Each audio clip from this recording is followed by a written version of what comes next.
Hi, everybody. Thank you so much for joining us today. We have been looking forward to this webinar, and I hope you were looking forward to it as well. I am Paola Iuspa-Abbott, President of Top of Mind Public Relations. So you know a little bit about us. Our agency specializes in media relations and digital media. We represent professional services from real estate companies, law firms, lawyers, consumer brands. And over the past year, AI has completely transformed how we tell the stories, build visibility, and connect our clients with the audiences that matter most, the one that will retain our services or buy your products. AI tools are shaping what people see, who they trust, and which brands they choose to engage with. So today you need to make sure AI recognizes your expertise to keep your brands part of the conversation. That's key for business development. In just a year, AI has made a lot of our PR and marketing strategies obsolete, and we had to learn a complete new set of rules to stay visible and relevant to generate businesses. But what exactly are AI tools looking for when deciding which brands to trust and rank at the top? Well, for that, we have a great group of people here to help us answer the question. We have Jessica Forrest, Executive VP at Top of Mind. We have Courtney Moverly Moreno. She is Digital Marketing Leader and Account Manager at Top of Mind. And Jonathan Bentz, growth strategist with direct online marketing. And he is our special guest today. Jonathan, thank you for being here with us.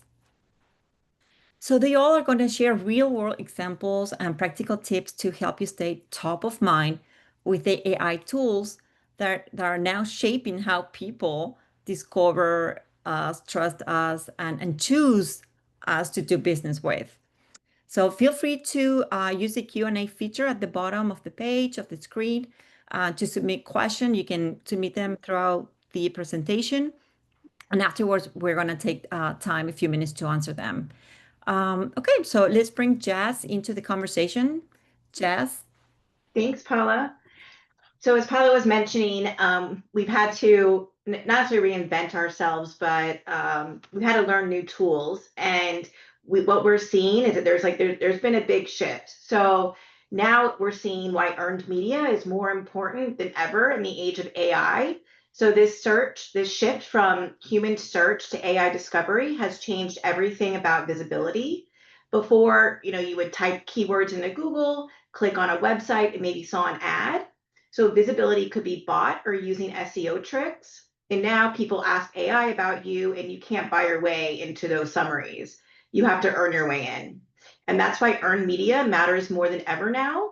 When your organization is quoted in Bloomberg, profiled in TechCrunch, or cited by the New York Times, those become the signals AI uses to define your credibility. The good news is this new system actually rewards the right things. First, it's authority over ads. AI downranks paid content.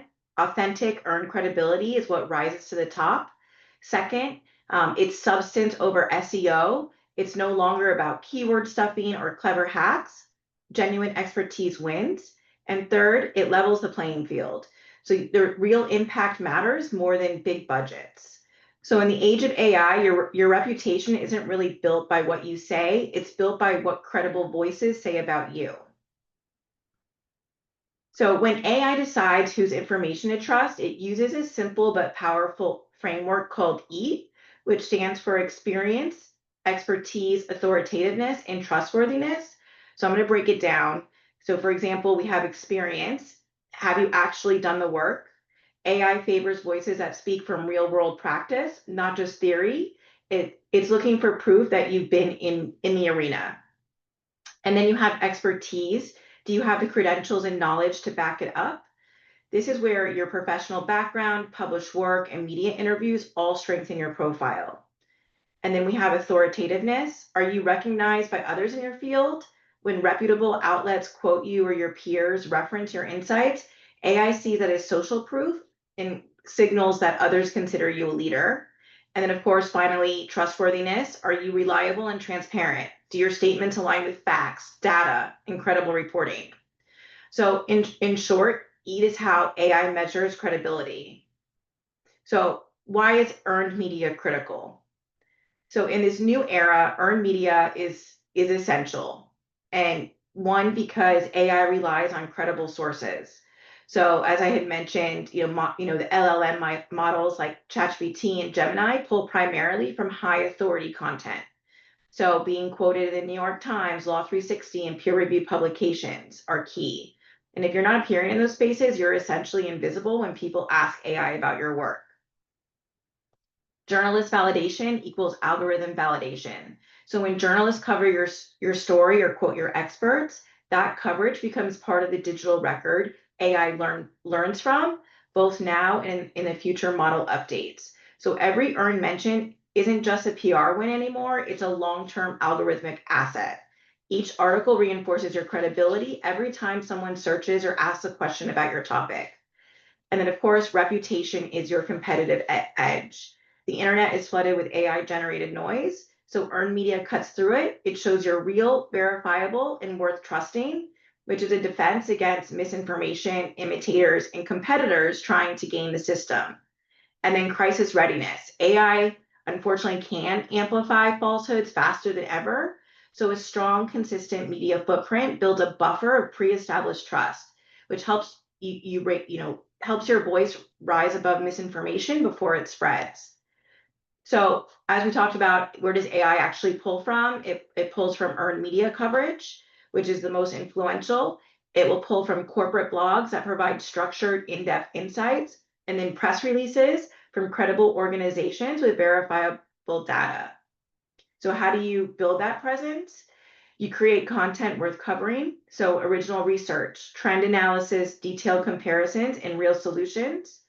Again, relationship building is still key. So try to develop relationships with journalists, like maybe 3 to 5 in your space. Repurpose, if you're a law firm, repurpose your client alerts or reports into media friendly insights. And then I would keep a media ready hub with your bios, headshots, and past coverage. Because when journalists quote you and link to your content, that's the ultimate win. Humans see it and then AI learns from it. So the key takeaway from this is that earned media, like, isn't nice to have anymore. It's really the foundation of AI visibility. I'm now going to turn it over to Courtney, who's going to talk about, AI in the digital ecosystem. Thanks, Jess. Yes. So something that we see all the time is that you secure this great earned media coverage that Jess is talking about, but then maybe don't back it up with an optimized digital presence. So here's an example of what happens. You get quoted in Bloomberg, which is a huge win, of course. Someone hears about that or AI reads it, and then that article, they go looking for more information about you. What are they going to find? Maybe a website that hasn't been updated for years or an incomplete LinkedIn profile. Do you post video content? Have you posted on social media in the last 6 months? And so if they're finding that, I actually asked Claude today what they would tell a user in this scenario. And Claude said that if he was prompted about somebody who has a recent article published and hasn't shared it anywhere else, he would say that he doesn't have any current information about what they're doing now, who's on their team, or what services they offer because their channels haven't been updated. For anything beyond that article, I can't help you. So that's a pretty big missed opportunity, right? When someone's asking, who should I hire for X, or what's this organization doing now? You're not in the conversation, not because AI thinks you're not credible, but because there's no current information to reference. So backing up to what Jess was talking about with EAT, digital presence is not just your website. When someone researches you, whether that's AI or an actual human, they're looking everywhere. So your website, yes, but then also LinkedIn, YouTube, social media, reviews, email marketing, podcasts, all of it. These pillars, they have to show up everywhere, not just in one place. So experience means putting case studies on your website, putting project posts on LinkedIn, or maybe process videos on YouTube. And then expertise means making sure you have complete bios with credentials visible, as well as active participation in your professional communities. And then authoritativeness is going to be awards on your website, speaking engagements shared on LinkedIn, presentations on YouTube, and testimonials across all of the platforms. Trustworthiness will be consistent messaging, regular posting, and actual engagement. So there's a multiplication effect that happens, right? You can take one client success story and then distribute it everywhere. It should show up on a website case study, a LinkedIn post from the team member who led it, a video testimonial on YouTube, Instagram graphics, email newsletter, you name it, it should be there. And then AI is going to see that success validated 6 different ways, which sends a much stronger signal than just having it sit on your website. And it's really important that this is strategic and not random, right? You don't want it to be disconnected with sporadic activity that's, you're showing outdated content scattered across platforms. You need to be strategic with all channels reinforcing the same expertise, content flowing across platforms in a coordinated way. And then that way, when someone researches you, AI sees a complete, consistent authority.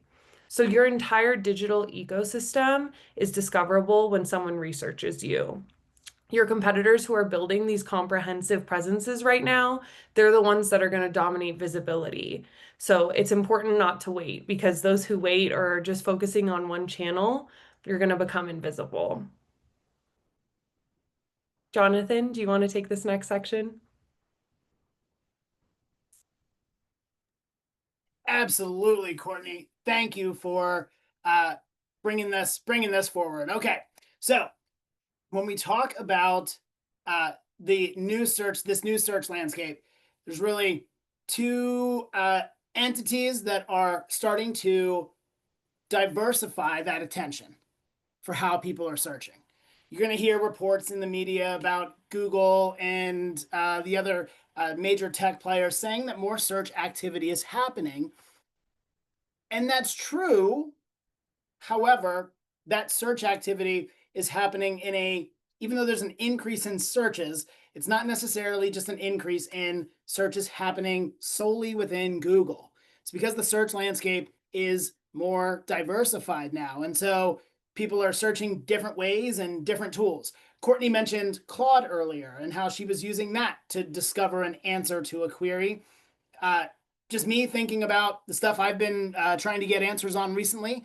I may use ChatGPT for one thing. I may use Perplexity for something else. And then ultimately, if I'm looking for a business, I'm going to use Google for that. Why? Because, well, I've been using it for 20 years. So when we take a look at the kind of the diversified channels, you're going to hear a lot of terminology.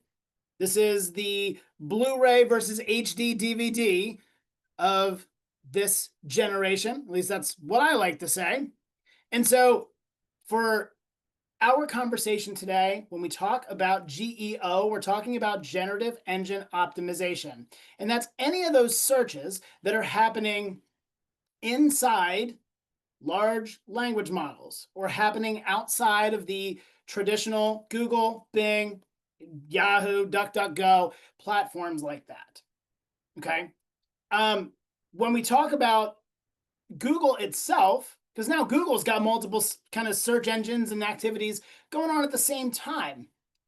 That experience inside Google, while a part of GEO, they kind of have their own language and terminology for it that they're calling it the search generative experience.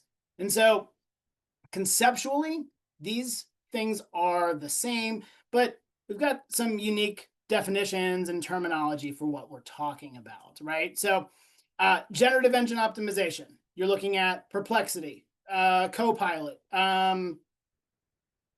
ChatGPT, Claude, platforms like that are strictly large language model. When we're looking at the search generative experience, we're talking a little bit more about those answers inside Google results, those ones that come in above the traditional search links or above the featured snippet or above the Google map. And then we're also then inside that search generative experience also talking about what Google is really trying to increase adoption of, and that's that AI mode. If you haven't tapped over or clicked over into AI mode, what you're going to see there is very similar to using ChatGPT when you get responses and feedback from that, where it's actually just an answer, maybe with some citations, but not a traditional list of links. That's the direction Google is starting right now. They're kind of offering it side by side with that traditional search experience. But as I look into a crystal ball, and for some of you on this webinar today who maybe have heard me speak about this in other conversations, I don't really like looking into a crystal ball, and I don't think it's fair to predict where everybody's going. But generally speaking, I think we're going to see an increased push towards AI mode, where we, over time, are going to start getting away from the 10 link block and what results come in that, kind of what we're used to. All right. Now, saying all that, ranking inside the large language models and ranking even inside AI overviews or inside Gemini results look a lot different than what we're accustomed to in traditional SEO. So over here, this chart on the left from SEMrush does a really great job, research from earlier this year, giving you a sense of what keyword ranking positions in traditional Google results, what rankings the content has that these different platforms are showing in their answers. And what you'll notice here, listen, there's a lot of commentary. I'm going to take one second here.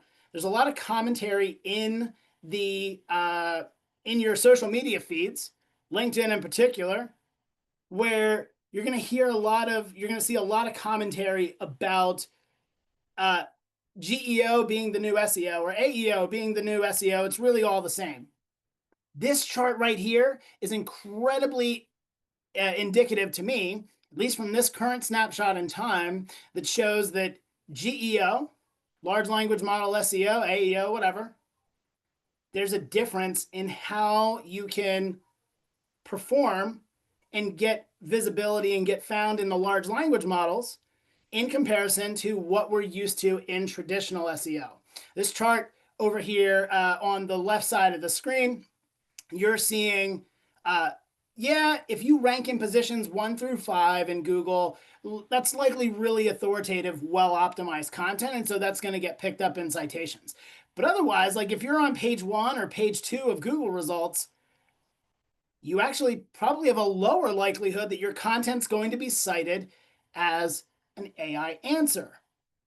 Because once you get down to 21 plus in Google rankings, your content is way more likely to be pulled and be cited in those answers than it was before. And so why is that, right? Why are these engines looking at those platforms or looking deep in Google results as opposed to at the top end? The reason that they're doing that is because there's authoritative content, there's well-structured authoritative content that maybe just doesn't have as much backlink support or intentional SEO being done to it. There's a ton of content out there. There's really great content out there. And you may have an opportunity with your content, if it's structured correctly, optimized well, and cited properly, to be able to jump to the front of the line in GEO, okay, or inside those search generative experiences. So there's some opportunity here for not just to be disruptive and move into a new medium where there's maybe a lower percentage of searches happening, but you're also able to leverage your content that maybe has a really hard time breaking through in traditional Google results and still having that content work really hard for you and be really effective for you in some of these alternative search platforms and inside Google AI overviews and Gemini and things like that, okay? You want to go to the next slide? So, or if you're taking a look at your existing content and your existing site, what do you actually need to do to set your content up for success? We've really earmarked it down to 6 key areas. And you're going to notice that as Jess was talking about content and Courtney was talking about content, that there's going to be some overflow here. There's even some traditional SEO best practices here.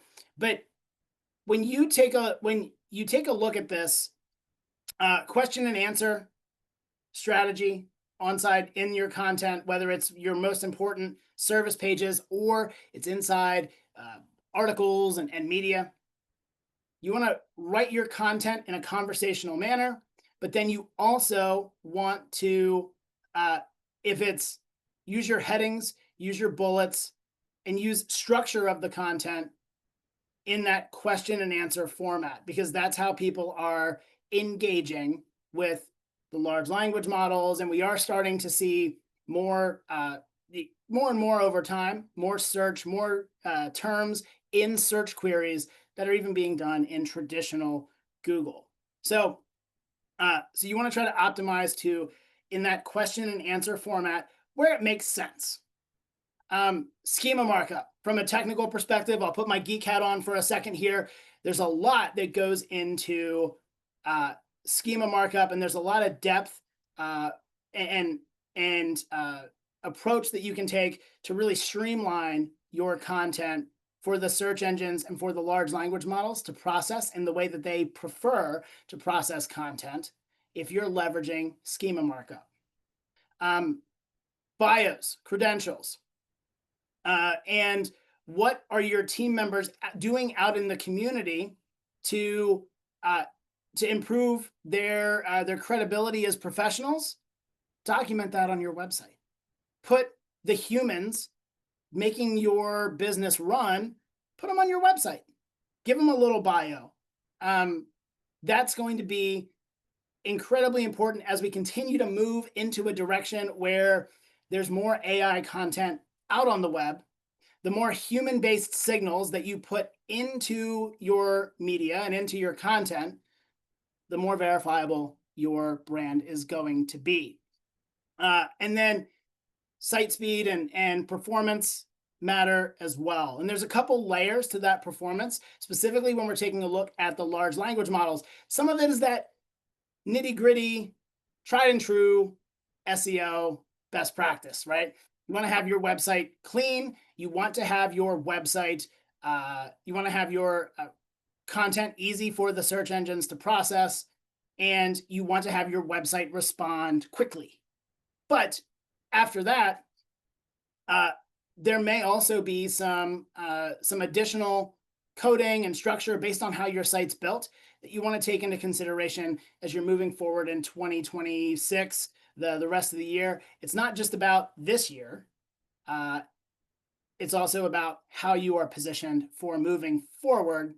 And you can even see in some of your keyword tracking tools, whether you're using SEMrush inside Google Search Console, probably even some of the other platforms, if you're using something like Ahrefs, where you would actually be able to see what content on your website is being shown in which results.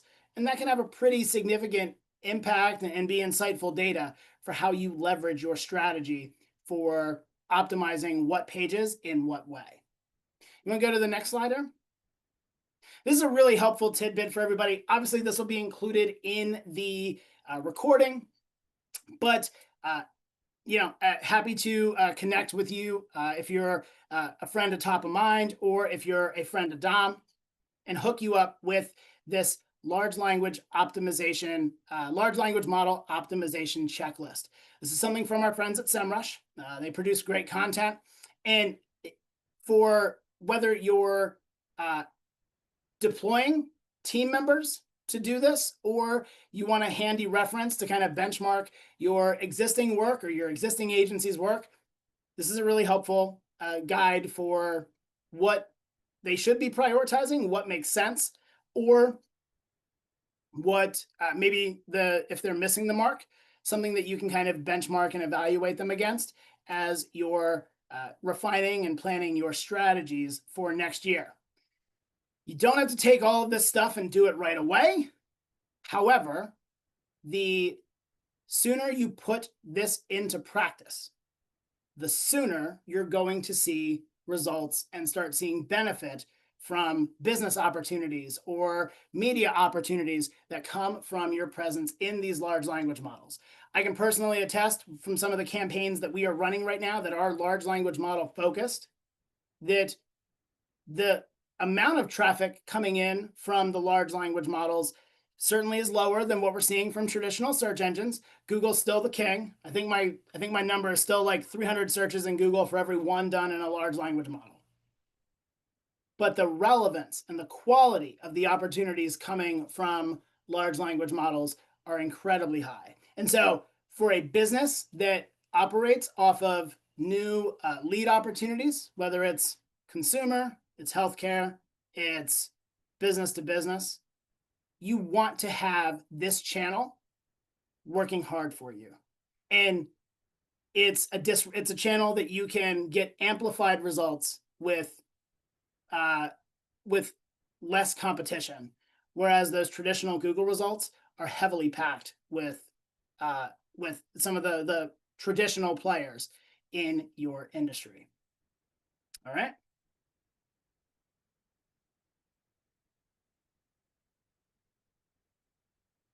Okay. So for getting your footprint first identified, this is a great way for you to go into your own ChatGPT account and just do a quick search. If you don't have one, go ahead and sign up for one. What's stopping you?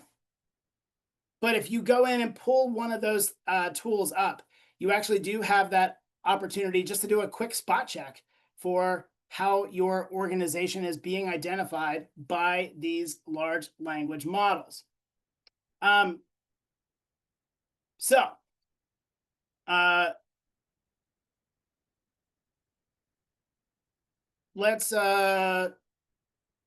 Let's take a second here and pass it to Jess to take it from here. Thanks, Jonathan. So as Jonathan was saying, it's really important for you to start mapping your AI footprint.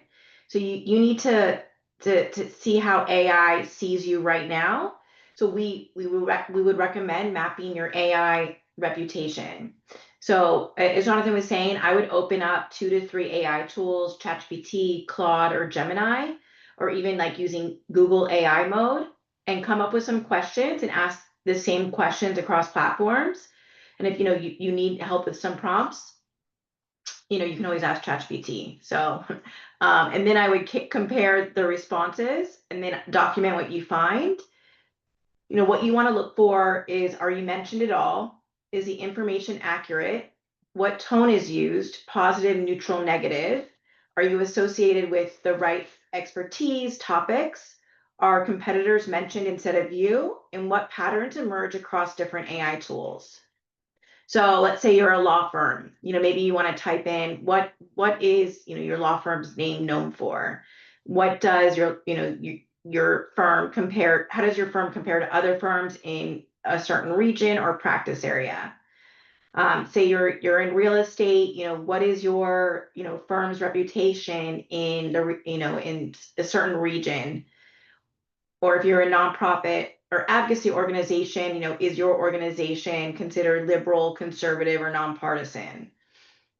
And then, what the results tell you, there are some red flags to watch out for. If you don't have specific information, they don't have specific information about your organization, or there's outdated information like old address, former employees, past services. Maybe they've confused you with another organization, or you're associated with wrong expertise or industry. And then, your competitors are mentioned prominently while you're absent. Green flags that show you're doing well is that there's accurate current information across multiple AI tools. Specific people and their expertise are mentioned. You're associated with correct specialties and services. Also recent projects or initiatives are referenced, positive reputation signals, and then third-party validation mentioned, so awards, media mentions, etc. So as Courtney had mentioned briefly during her presentation, you do want also to, if you're doing this mapping, expand your search beyond AI. Don't just check AI tools, also search Google, your name and key practice area. LinkedIn, how complete and current are all profiles? YouTube, what videos come up when searching your expertise? And then, Google business reviews, what's your rating and recent feedback? So, how does your digital, footprint look across the entire ecosystem? And really what this exercise reveals is, the mapping shows you, where you are today, your baseline, your gaps, what's missing or wrong, your opportunities, where competitors are showing up and you're not, and then your priorities, which gaps to fix first based on impact. So you really can't fix what you don't measure. So this map is really your starting point. And then, we would recommend running it again in 90 days to track progress. But, please note that changes in AI responses may take time, take some time to appear. And then, track both immediate search visibility and, AI generated responses over time so you can see how it progresses. Now I'm going to pass it over to Courtney. Thanks, Jess. So we've talked a little bit about, why earned media builds credibility, and then built on why digital is so important. And then Jonathan showed us how to optimize that all technically. But the critical piece really is that none of this works in isolation. They multiply each other's impact. So you're looking right now at the two loops that drive AI visibility. You have the credibility loop, where media coverage leads to AI learning about you. AI cites you, more people discover you, that leads to more media interest, which creates more coverage, and then that loop accelerates. And then you also have the content loop, where you're creating expert content across platforms, search engines are indexing it, and then when someone researches you, they see you consistently across channels, AI can find and reference your insights, and then that creates more discovery opportunities where that loop is accelerating too. So you need both, because earned media without a strong digital presence is going to be kind of wasted. When someone searches for more information, there's nothing there to back up that coverage. And then a strong digital presence without earned media is limited, because everything that they find is just going to be self-promotional with no external validation. But both together are what compounds that authority. So each one is reinforcing the other. And so we're gonna talk just a little bit about, a real world example. So if you are a healthcare practice and you've built a digital presence, you have detailed website articles about a new treatment approach. Maybe a physician shares their findings on LinkedIn, creates a YouTube explainer video, and then patient testimonials are on Instagram and Google reviews. Then they earn media, right? The physician gets quoted in a medical publication that links back to their website and mentions their LinkedIn.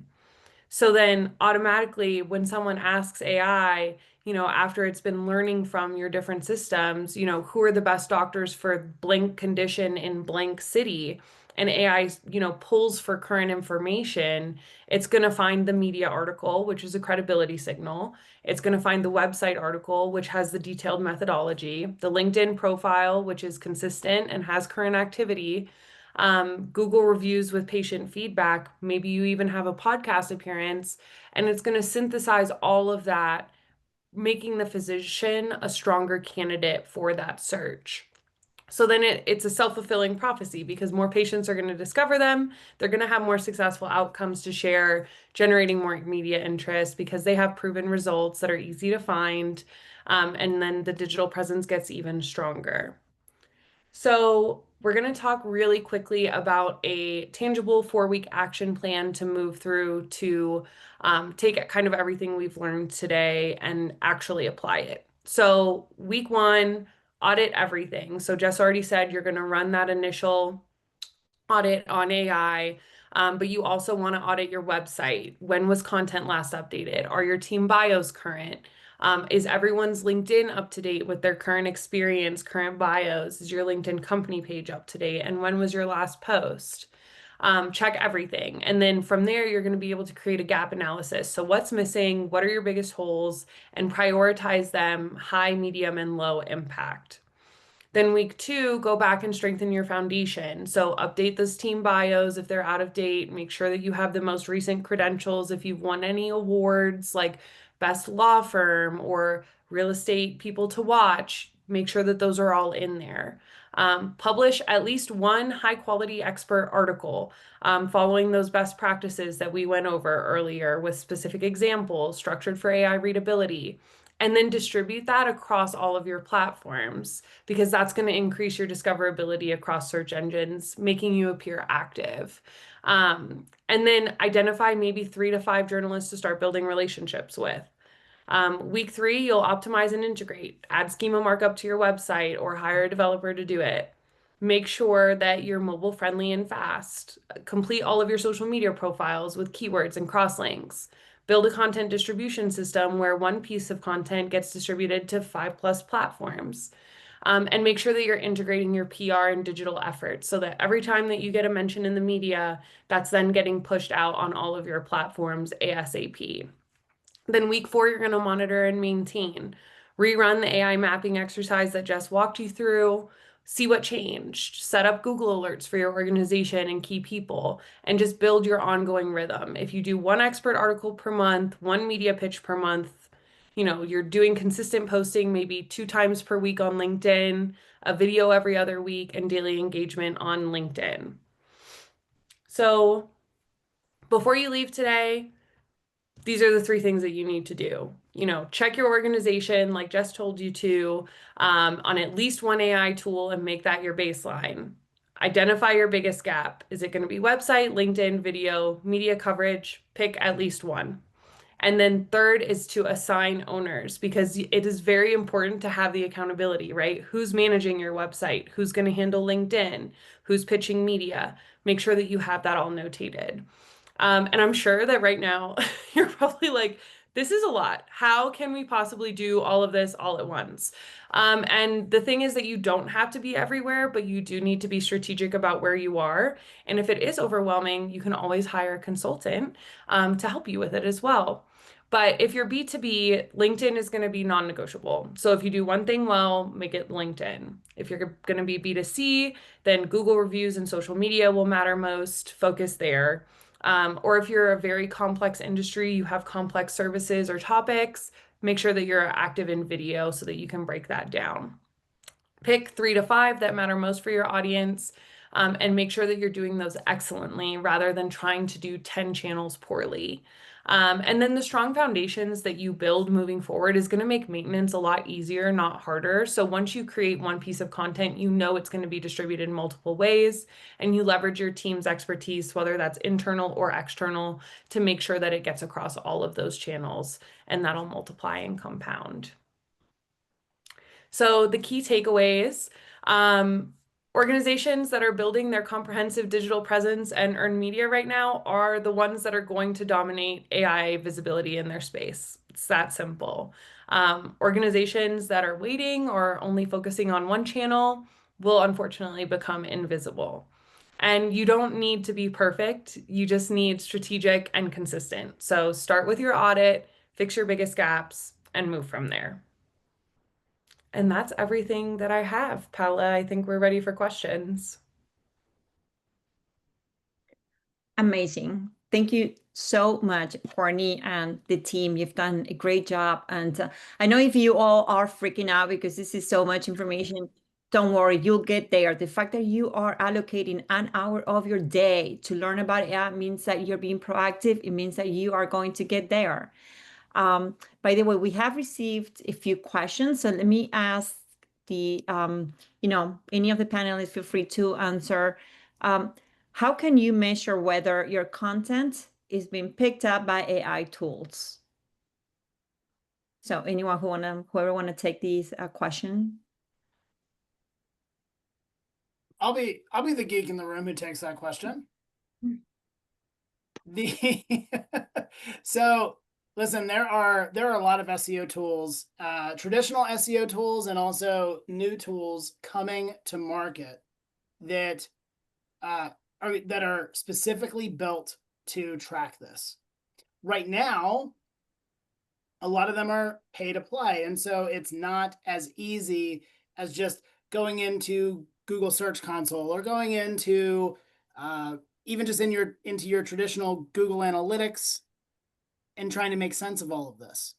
SEMrush has some ways that it can, in terms of the tools that we're all familiar with, you might be able to get some of that data out of Google Search Console. You might be able to get some of that data out of Google Analytics, although it's not going to be exact science in Google Analytics.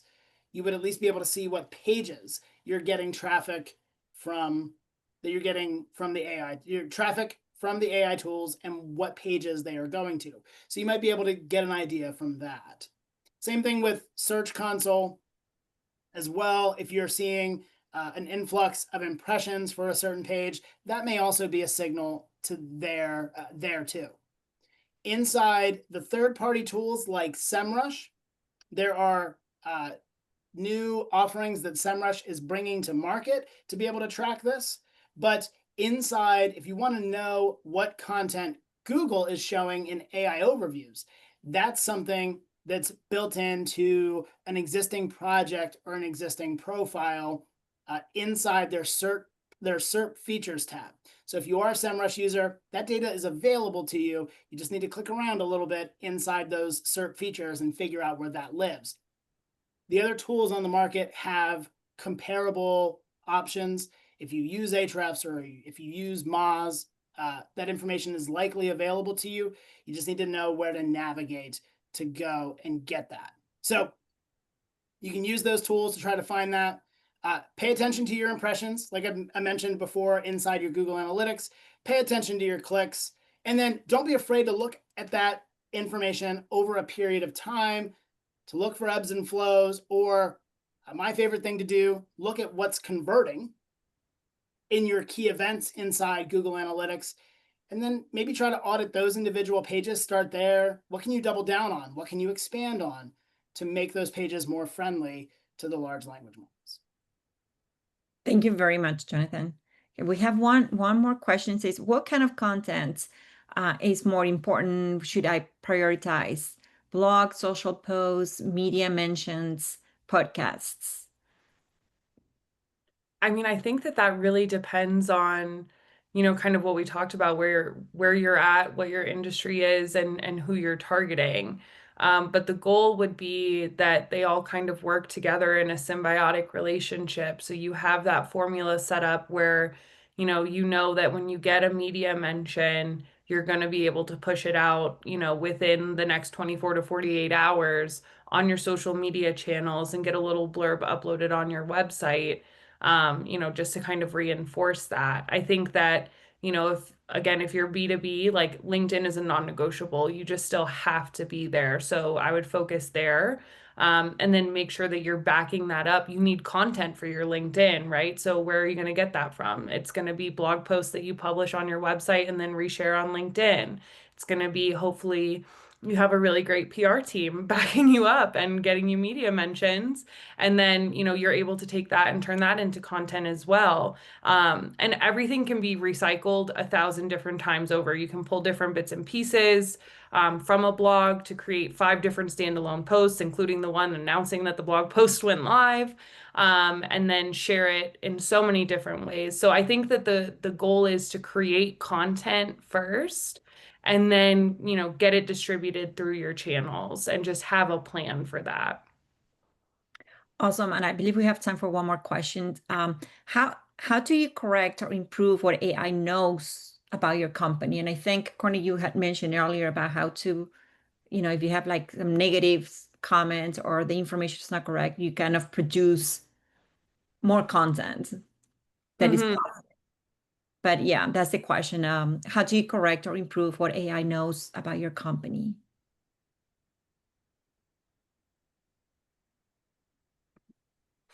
Courtney, you want to? Don't everybody jump at once. I'm happy. Yeah, I'm happy. I'm happy to take that. But I was I didn't necessarily want to rip the mic out of anybody's hands. Oh, you're so sweet. I try. So I've run into this a lot, especially with brands. If you have a common name to brands in other companies or in other industries. It's not unlike challenges that you may run into in search engine optimization. Like, for instance, if you have a more common name, but your name is also the name of your firm or your family business. So if you want to do that, Jess and Courtney both throughout their conversation points today mentioned that experience, expertise, authoritativeness, and trustworthiness.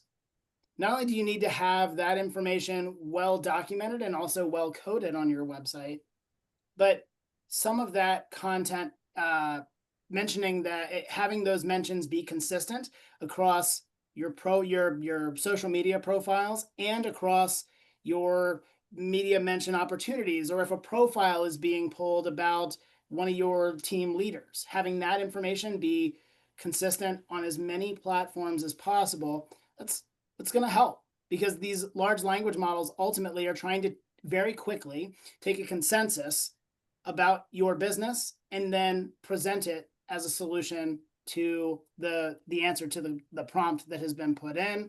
Own all of your social accounts. There shouldn't be anything out there about your business that could be claimed that you don't already have property over. It's, at the end of the day, that third-party website is monetizing the fact that you have content on that platform. So if you can own it, own it.